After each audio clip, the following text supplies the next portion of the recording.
Bienvenidos amigos, estamos en su programa Asesor PLD, Asesor en Prevención de Lavado de Dinero, y vamos a tocar un tema por demás interesante. Es el programa 2611 y vamos a platicar sobre el riesgo de entrar a la lista gris de Gafi, de que México sea incluido en esta lista gris de Gafi, y las enseñanzas de Jürgen Habermas, que falleció estos días.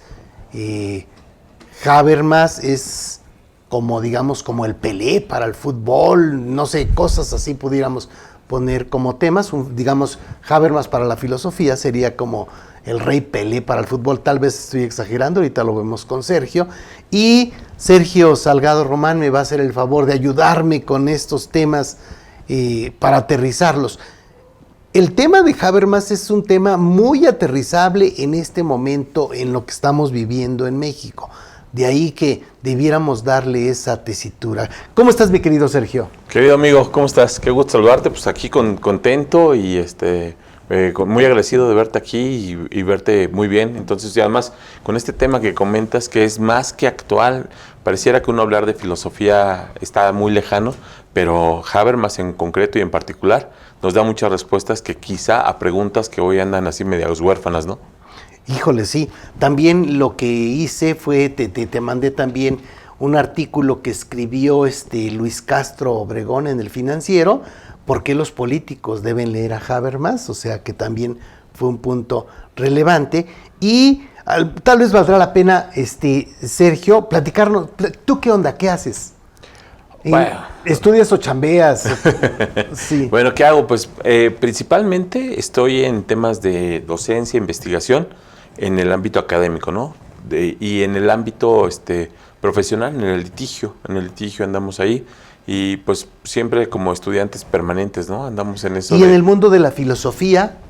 En filosofía, bueno, pues actualmente comparto contigo el mismo interés y la misma vocación. Estamos estudiando un doctorado en filosofía, ¿no? Ahí lo planteo así como a guisa de personal, pero también primero estudié el ámbito del derecho, ¿no? Y después el derecho pareciera que hoy no nos está dando respuesta a buena parte de las crisis que tenemos en la sociedad. Entonces le brincamos a la filosofía y pues parece que la filosofía también trae una crisis por ahí fuerte. Yo creo que lo que nos queda es la teología, ¿no? Porque si no nos da, entonces pues ahí compartimos ahí pasillos y aulas en el tema de la filosofía, ¿no? Muy bien. Ahora, esto que comenté, aventurándome un poco, decir que Jürgen Habermas es el rey Pelé del fútbol. Jürgen Habermas para la filosofía sería el equivalente al rey Pelé para el fútbol actual, digamos, o estoy exagerando. ¿Tú cómo ves eso? Pues no, yo creo que no, o sea, sí, entiendo el parangón y entiendo como una entrada fuerte, rápida para ubicar en dónde andaba el pensamiento de Habermas. Y sí, efectivamente, yo creo que hoy lo que nos pasa es que después de Habermas, el mundo, ya deja tú de la filosofía, ¿no? El mundo está perdiendo cánones intelectuales, brújulas, ¿no? Para por dónde andamos, que nos ayuden a explicar esta complejidad, como él decía, esta complejidad inabarcable, inalcanzable. Y entonces muere Habermas, nos quedan algunos otros pensadores, pero yo creo que él sirvió de tránsito entre el siglo XX y nos dejó encaminados al pensamiento del siglo XXI, ¿no? Ok, él falleció el 14 de marzo del 2026, en estos días, y de repente se convirtió en un tema que tenemos en todos los medios, y tú dices, oye, ¿por qué todos los medios estamos entrándole al tema de Habermas?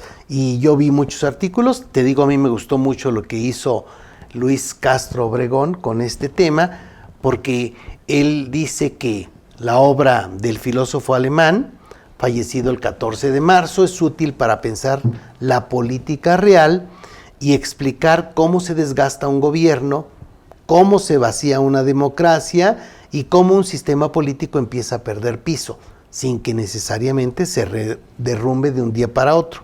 Y aquí yo, más allá de lo que se menciona en el mundo político, en el mundo de la prevención del lavado de dinero, estamos en una quinta ronda de evaluación de Gafi. Gafi, digamos que es la autoridad mundial o el organismo mundial que tiene que ver con la prevención de lavado de dinero y financiamiento al terrorismo, y estamos bastante mal, tan mal que podríamos caer en una lista gris, le llaman lista gris de lavado de dinero, y con eso pues se nos cerrarían las puertas de Fondo Monetario Internacional, de Banco Mundial.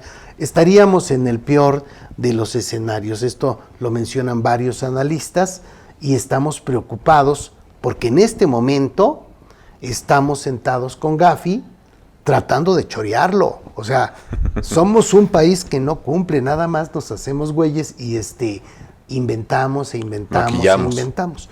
Como iban a empezar las negociaciones en agosto del 2025, en julio reformamos la ley y metimos un chorro de reformas ahí. Oye, y los temas de narcoterroristas y los temas de las instituciones financieras que se presume que podrían haber estado apoyando estas jugadas de lavado de dinero. O sea, por todos lados vamos cayendo en muchas broncas y entonces empezamos a revisar qué pasa con Habermas. ¿Qué opinas de esto? ¿Qué opinas? ¿Cómo lo plantearía Habermas sin entrar en el tema de México, sino en términos generales? Yo creo que Habermas, ubicándolo en su contexto, nace en el siglo pasado, está ahí en Alemania, le toca el nazismo. Siglo pasado es siglo XX, ¿no? Siglo XX, porque de repente nos confundimos. Nace casi terminando la Segunda Guerra Mundial, ¿no? Bueno, le toca su adolescencia en plena Segunda Guerra Mundial, no al término. Pero le toca vivir un contexto donde el pensamiento jurídico, filosófico, sociológico está en crisis, porque le toca ver la Segunda Guerra Mundial. Él forma parte de algo que se conoce como la Escuela de Frankfurt. Así, para contexto rápidamente, es que a inicios del siglo XX, por ahí algunos Freud, Horkheimer, Adorno, varios pensadores, empiezan con un cierto pesimismo. ¿En qué sentido? Donde ellos dicen que prácticamente toda la ilustración, el pensamiento de la modernidad se ha fracturado, ¿no? Es algo que les toca ver con ese desazón y ese pesimismo. Y entonces dicen que ni el capitalismo, ni el socialismo, ni el fascismo son respuestas, ¿no? Que al contrario, son excesos de la modernidad. Y entonces esa pesadumbre, a ellos que les toca emigrar de Alemania y se van a Estados Unidos, van huyendo del nacionalsocialismo, del nazismo, pero llegan a Estados Unidos y se encuentran en el mundo del consumismo, ¿no? Entonces de repente se quedan como Adán el 10 de mayo, pues no, ni para dónde jalarle. Y entonces viene por acá Habermas como la segunda generación de esta escuela de Frankfurt, que le llaman teoría crítica, viene y de repente dice, a ver, no todo está perdido. Hay cosas que podemos rescatar y que podemos recuperar. Empieza a construir la modernidad con un cierto dejo de optimismo. Y él diferencia dos grandes puntos para no ahondar más en ello. Pero pone dos puntos. Dice, hay el sistema, la vida mundo, que es la que vivimos tú y yo platicando en este momento, las tradiciones, las costumbres, lo que nos da identidad. Pero también hay algo que está al margen y que le llama el sistema. Y en ese sistema se comunican con otros códigos. Es un sistema que está basado en la acumulación, en la explotación, en el dominio. Y ahí es donde entraría pues este fascismo, el nazismo, el consumismo, el socialismo, estos excesos autoritarios donde los patrones son distintos. Los patrones de entendimiento es la acumulación, la concentración de poder. Y ahí es donde, por ejemplo, llevándolo a esto que tú estás comentando, podríamos decir que tú y yo en este momento estamos platicando en este vida mundo. Pero lo que nos preocupa es que el sistema de gobierno, las formas de gobierno, la acumulación de capital, ya no está dándose por canales legítimos. Hoy está a partir ya de canales, deja tú legítimos o ilegítimos, ilícitos. Ya el crimen organizado se ha hecho de la política. Está en nuestra vida cotidiana, está en nuestra vida diaria. Es quienes ponen a los políticos. Uh-huh. Ahí Achille Mbembe, otro autor, te dice que estamos ya no en un neoliberalismo, sino en un necroneoliberalismo, la acumulación de capital a través de la muerte, del terror, del terrorismo, del narcotráfico, tráfico de personas. Y ese sistema es el que nosotros estamos viendo como ciudadanía al margen, porque estamos viendo cómo de repente las élites políticas de repente convergen con las élites criminales, y es eso que hoy, por ejemplo, que estabas comentando de Gafi, nos están diciendo, oye, México, estás en este planteamiento. Y si estás en este riesgo, es porque no es una persona con otra persona las que están ahí, es una estructura social, política, económica, que pasa por el sistema financiero, que pasa por el sistema bancario, que pasa por las estructuras de poder, que no sabemos hoy dónde, dirías, bueno, pues, el tema del crimen organizado quizá ha infectado a una presidencia municipal, puede ser. Pero sin embargo, todos los días en México, ¿no? Tenemos mañaneras interminables donde nos tratan de convencer de otros datos. Tenemos un Congreso donde los políticos se la pasan tratando de inventar verdades, ¿no? Todo eso nos lleva a que Habermas diga, oye, no inventes. O sea, estás simplemente diciendo mentiras, mentiras, mentiras, cuando debiera ser un poco más, digamos, objetivo con la verdad, o cómo lo entenderíamos. Mira, ahí. Yo creo que el Habermas escribe por ahí en los años 80, inicios de los 80, un libro que se vuelve clásico en él. Se llama La teoría de la acción comunicativa. Y entonces... Este libro fue uno de los libros más vendidos de filosofía, ¿no? O sea, fue como... sigue siendo, ¿no? Referente. Sí. No, pero aparte de eso, antes no se vendían tantos libros de filosofía. Llega este libro y pum, vale, es también un super éxito. Y bueno, pues yo creo que a Habermas lo lees sociólogos, politólogos, abogados, filósofos, o sea, no es una lectura exclusiva, pero regresando a ese punto, fíjate que Habermas dice, ¿cómo podemos recuperar, aislarnos o pasar del sistema al mundo vida? ¿Cómo regresar? Y él lo propone a través del diálogo, a través del consenso, a través de poder platicar con la persona que piensa distinto a mí, ¿no? O sea, y trayendo este tema que tú comentas, de estas mañaneras, de todo esto, yo te diría, estamos precisamente en este sistema tan fuerte, tan hegemónico, que hoy una reforma constitucional que pasa en el Congreso de la Unión, que se llama el Parlamento, ¿no? Que es donde parlan, donde hablan, donde dialogan, discuten, analizan, cabildean, negocian, una reforma constitucional pasa en menos de una semana. Y donde al bloque dominante no le interesa dialogar con las minorías. Y las minorías no es un partido político, es que representan a porciones de la sociedad que no se identifican con estos bloques mayoritarios. Y entonces hay que invisibilizarlos, anularlos, entonces neutralizarlos. Y entonces esto que estamos comentando, que hay un monólogo donde no quieren diálogo. Esto que decías de la mañanera, ¿no? Pues en la mañanera, en el anterior régimen y en el actual, en la anterior administración actual, pues tienen personas que simplemente van conduciendo una pregunta y van construyendo una narrativa, pero no generan diálogo. Y uno de los puntos centrales es que la democracia se construye en el diálogo, no en el monólogo. Y entonces, cuando solo tienes una sola voz, pues estás invisibilizando al otro, la posibilidad de un pensamiento crítico, profundo, alterno. Y entonces yo creo que aquí habría que recuperar o habría que releer a Habermas en este tema de la acción comunicativa y de que no todo está tan perdido, ¿no? Un poco ahorita lo vamos a checar un poquito más a detalle con este tema, pero fíjate, por ejemplo, el día de hoy estamos a 20 de marzo del 2026, en El Economista salen dos noticias que son interesantes. México retrocede en el índice de libertad mundial, pero también en la democracia. Entonces tú dices, oye, pero en las mañaneras tenemos mayores libertades y somos más demócratas, sin embargo un mundo nos vigila, y entonces el índice de libertad, Freedom House, es internacional, nos dice que México reprueba con 58 puntos. Aquí Costa Rica tiene 91, Argentina 85, Brasil 73, Colombia 69 y nosotros estamos reprobados.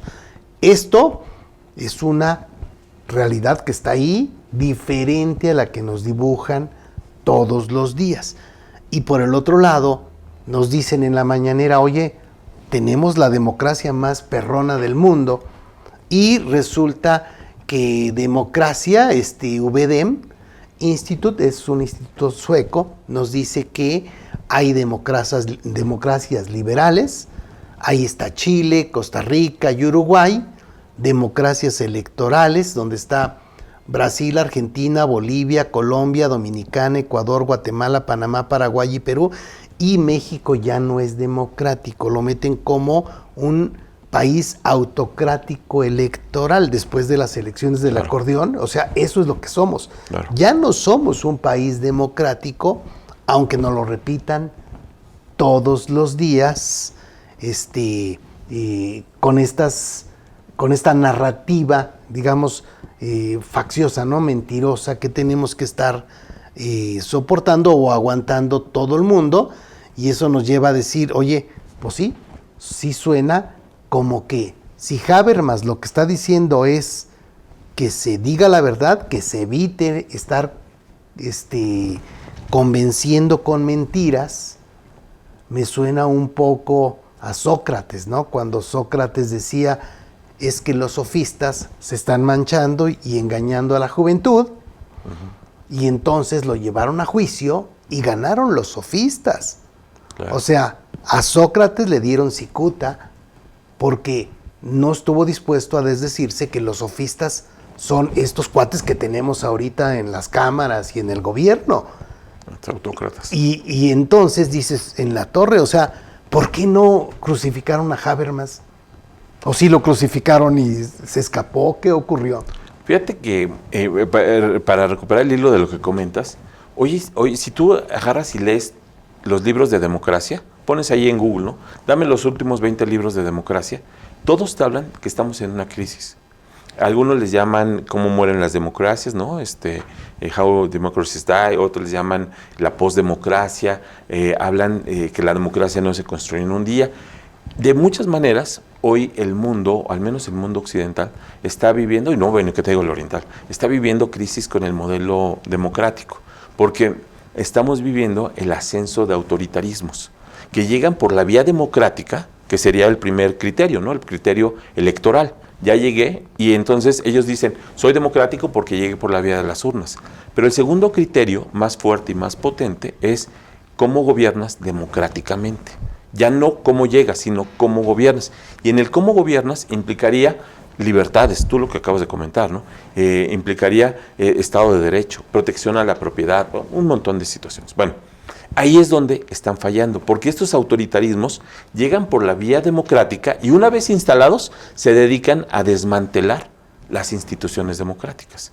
Desaparecen órganos autónomos y todo lo que ya sabemos, ¿no? Es esa parte. Y entonces, hoy los politólogos traen un tema, una tarea de cómo nombrar lo que estamos viviendo. Autoritarismos, autocracias, constitucionalismos populistas, caudillismos, ¿cómo le llamamos a lo que estamos viviendo? Y bueno, regresando a lo que comentabas de Habermas, precisamente hoy, si lo ves, hemos tenido dos casos muy emblemáticos en México sobre libertades. Uno fue el famosísimo caso Dato Protegido, ¿no? Una ciudadana que en su red social repostea en X una publicación donde señala que la esposa de un diputado llegó al cargo por ser precisamente la esposa de Ainhoa. Y eso le costó pues una sanción por parte de las autoridades electorales jurisdiccionales que tuviera que hacer unas publicaciones y demás. Y la otra, que en esta semana se discutió y que afortunadamente fue frenada en el Tribunal Electoral, fue si una conversación que tuvo dos personas en mensajería de WhatsApp y hacían crítica a una diputada, esta se dio una captura de pantalla y se la mandan a ella. Y ella dice, aquí hay violencia de género. En primera instancia condenan a esta persona por haber hecho esa difusión en una mensajería privada.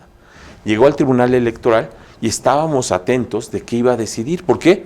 Porque imagínate que la sentencia hubiera confirmado que tú no puedes en mensajería instantánea, en comunicaciones privadas, hacer una crítica a un político, bajo el pretexto o bajo el argumento de violencia política de género. Eso sería prácticamente cerrarle la boca y la expresión a la ciudadanía. Es contrario a lo que diría Habermas, ¿no? Es el diálogo, es el consenso. Y entonces, si yo ya no puedo hablar, si ya no tengo un foro, ni siquiera privado, donde yo pueda expresarme y me tengo que autocensurar, es la negación misma de la democracia, ¿no? Siguiendo con lo que comentas de Habermas.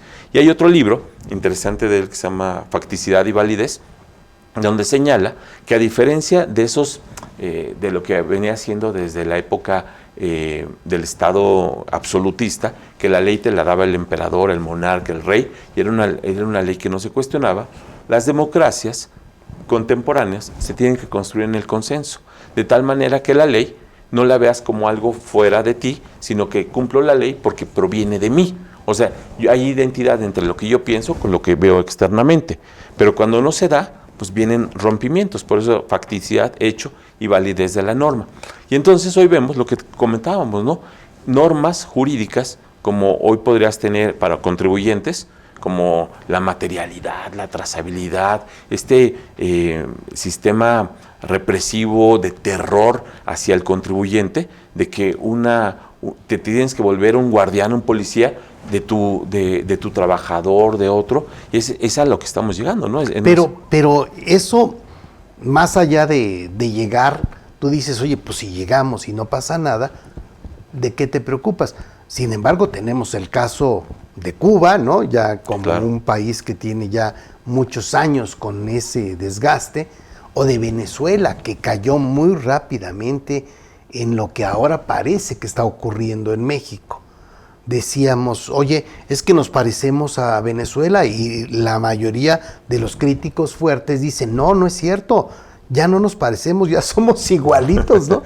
O sea, la Suprema Corte de Justicia de México no la tiene ni Maduro, ¿no? Entonces empieza a ser un tema donde podemos caer en una debacle, que es un poco también lo que tendríamos que revisar un poquito, de decir, oye, está pasando todo eso, ¿y qué? Bueno, pues eso nos está metiendo a un tobogán que como país va a ser muy difícil que regresemos. Vamos a corte. Regresamos para revisar un poquito más de estos temas, de lo que sería un rollo de consecuencias. Porque si no pasa nada, pues podemos seguir así, pero el tema es que sí pasa. Vámonos a corte.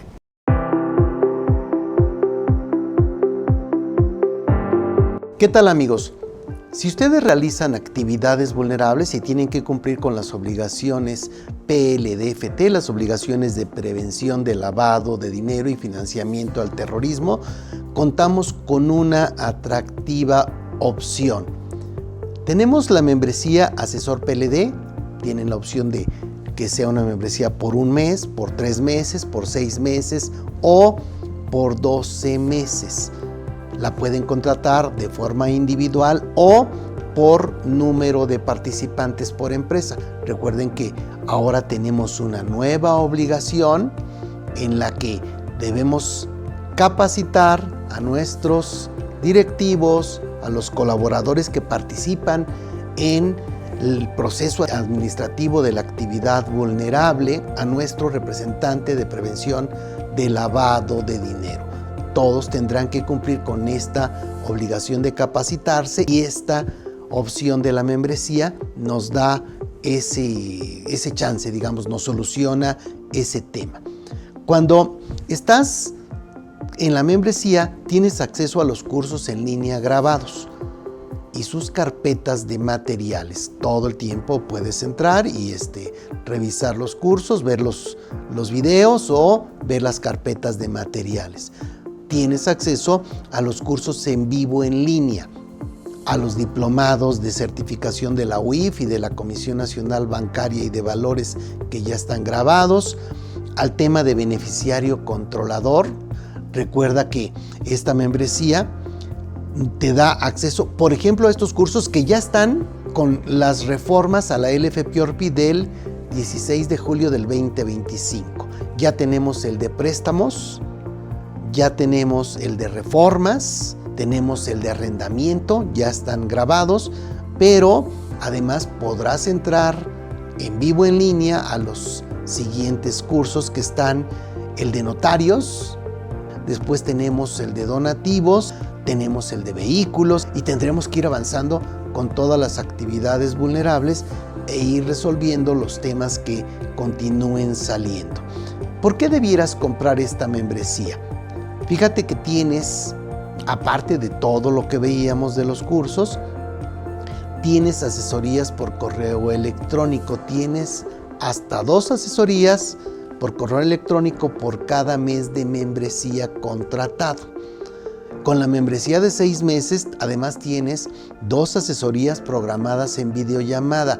Estas son asesorías hasta de 30 minutos. Son programadas y ya revisamos los calendarios y ahí nos reunimos para revisar dudas específicas. Si adquieres la membresía de 12 meses, tienes 6 asesorías en línea hasta de 30 minutos. Esperamos que esta información te sea útil.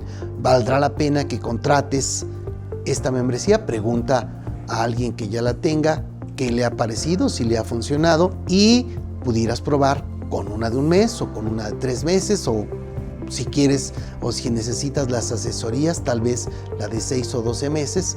Las asesorías en webinar, me refiero, las podrías contratar de inmediato. Esperamos poder servirte. Te mandamos un abrazo. Estamos de vuelta, amigos. Estamos viendo a nuestros problemas como país, como México, que puede caer en la lista gris de prevención de Gafi en cuanto a lavado de dinero, y las enseñanzas de Jürgen Habermas. Decían, oye, Habermas sigue siendo indispensable porque ayuda a distinguir entre comunicar y manipular, entre gobernar y administrar crisis, entre ganar apoyo coyuntural y construir legitimidad duradera. O sea, dices, oye, todo esto me lo está permitiendo Habermas, es lo que él busca, lo que él pretende. Yo creo que a él le toca vivir un periodo que ya no, hace rato comentábamos de la primera generación de la escuela de Frankfurt, pero a él le toca vivir, vamos a decir, su periodo de mayor esplendor intelectual, pues es la segunda mitad del siglo XX, ¿no? Prácticamente. Le toca mirar cómo cae el muro de Berlín, le toca cómo la reconstrucción de Alemania, le toca ver la guerra del Golfo, le toca ver Estados Unidos como una superpotencia, pues ya casi al final de su vida, que ya está siendo de alguna manera cuestionada por China, por Rusia y demás. Entonces, pero le toca ver los excesos de estos gobiernos, ¿no? de estos sistemas políticos que están ahí. Y aún así, yo creo que mantiene esperanza. Hay un texto muy bonito de él que es un diálogo entre Habermas y Ratzinger, ¿no? El Papa Benedicto XVI, ¿no? Benedicto. Y es un diálogo donde entre un teólogo de la iglesia, papa, pero al final teólogo, y un intelectual, de cómo podemos construir democracias modernas. Y tomando principios, y hablando en sentido laico, pero Habermas recupera ciertos principios de la moral cristiana que son necesarios o que podrían servir para reconstruir las democracias. Y no está hablando de construir estados teocráticos, ni mucho menos, no va por ahí el tema, sino si no tenemos una moral en común, si no tenemos una idea del bien en común, si no tenemos principios de virtud y demás, pues difícilmente va a haber. Si yo parto de que todo lo que en este momento Javier Martínez me está diciendo es mentira, pues ya no hay diálogo. Que tú y yo podemos eventualmente, las personas pueden eventualmente incurrir en una mentira o manipular. Ello no tiene que ser el motivo para ya no generar diálogo, ¿no? Entonces tenemos que partir de un principio de buena fe. Y entonces yo creo que ahí podemos recuperar a Habermas de que en la política se tiene que dignificar. A partir de ello, tú ves de repente a un político que le sacan 60 millones de pesos que se le olvidó en su declaración patrimonial. Se me olvidó, no pasa nada, ¿no? Ves que de repente otro utilice y ya nos cansamos de ver excesos y ya los normalizamos. O sea, ya no los cuestionamos. Ya como sociedad nos acostumbramos a ellos, ¿no? Y entonces la moralidad pública esta moral social, se han relajado esos valores para decir, quien no tranza no avanza. Si no robas, quien llega a la política dicen los políticos, a mí no me des, ponme donde hay. Cuando hay todas esas concepciones en lo público, te das cuenta que la sociedad ya necesita una revisión fuerte, ¿no? Aquí el tema es, el problema ya cuando no puede cumplir plenamente sus responsabilidades el gobierno o subordina a los intereses del poder y su dinero, ahí comienzan las crisis. O sea, empezamos a caer en crisis porque ya nomás no se puede seguir avanzando. Habla Habermas de una crisis de racionalidad, que sería la incapacidad del sistema político-administrativo para resolver de manera eficaz y coherente los problemas que tiene enfrente. Un gobierno entra en ella cuando sus decisiones empiezan a contradecirse, cuando debe conciliar objetivos incompatibles y cuando su capacidad de conducción se erosiona, que sería un poco en lo que yo considero que estamos en este momento en México. Fíjate, la teoría crítica utiliza un concepto, ahorita que decías de racionalidad, le llama la razón instrumental. ¿Qué es la razón instrumental? Que ya no hay que preguntarnos por los objetivos, si son buenos o malos, si son positivos o negativos, las consecuencias que puede tener una política pública. Es cómo llegar a la eficiencia, cómo llegar a lo mejor, a lo más rápido. Y entonces te das cuenta que esa razón práctica, este instrumento conceptual, nos sirve para ver hoy, por ejemplo, que en pos de la austeridad, en pos de adelgazar el Estado, puedes llevar a no suministrar abasto de medicinas. Que a partir del concepto de austeridad desaparecen órganos constitucionales autónomos. Que a partir de lograr estos fines puedes llegar y se vuelve entonces un fin, la eficacia, y pierdes estos valores. Y Habermas te dice, bueno, la crítica que viene de Habermas es, oye, hay algo que es la construcción de ciudadanía. Quien importa que hable no es el gobernante, quien importa que dialogue son los ciudadanos. Y si te das cuenta, nomás voy a poner un ejemplo aquí rapidísimo. Hace unos años, aquí en México, desde la clase política nos decían la ciudadanía y nos concebíamos como ciudadanos. Y de un tiempo para acá, ya no hablan de la ciudadanía, hablan de pueblo. Entonces, hay un mundo de diferencia entre la ciudadanía y el pueblo. Claro. Ciudadanía es algo activo, es algo que participa, dialoga, cuestiona, critica, participa en la política y lo hace motu propio, ¿no? Y pueblo es una categoría amorfa, donde estamos todos, como si fuéramos iguales, pero además, en pueblo necesitamos un representante. Nosotros no hablamos, simplemente alguien nos interpreta y nos dice, es por el bien del pueblo. El pueblo lo pidió. Y entonces perdemos nuestra individualidad y nos meten a una masa amorfa donde ya no tenemos voz. Alguien habla por nosotros y es el poder político. Y eso de un tiempo para acá, no sé si has escuchado mucho esto de que ya no se habla del ciudadano, la ciudadana, la ciudadanía, la construcción de ciudadanía. Hablan de pueblo. El pueblo, por el bien del pueblo, el bienestar del pueblo. En la Corte dicen, ¿cómo vamos a cuestionar, en la Corte actual dice, cómo vamos a cuestionar una ley del Congreso si el Congreso es el soberano? Nosotros simplemente tenemos que convalidar. El propio Poder Judicial cediendo a su facultad en esta ínscrita de ser un tribunal constitucional y simplemente se vuelve un convalidador del pueblo expresado en este régimen como tal. Eso creo que es muy interesante. Pues sí, aquí otra fase que habla Habermas es una crisis de credibilidad. El problema ya no es solo que el gobierno falle, sino que la sociedad deje de creer en él. Las promesas suenan huecas, los anuncios pierden eficacia, la retórica oficial deja de coincidir con lo que experimentan los ciudadanos.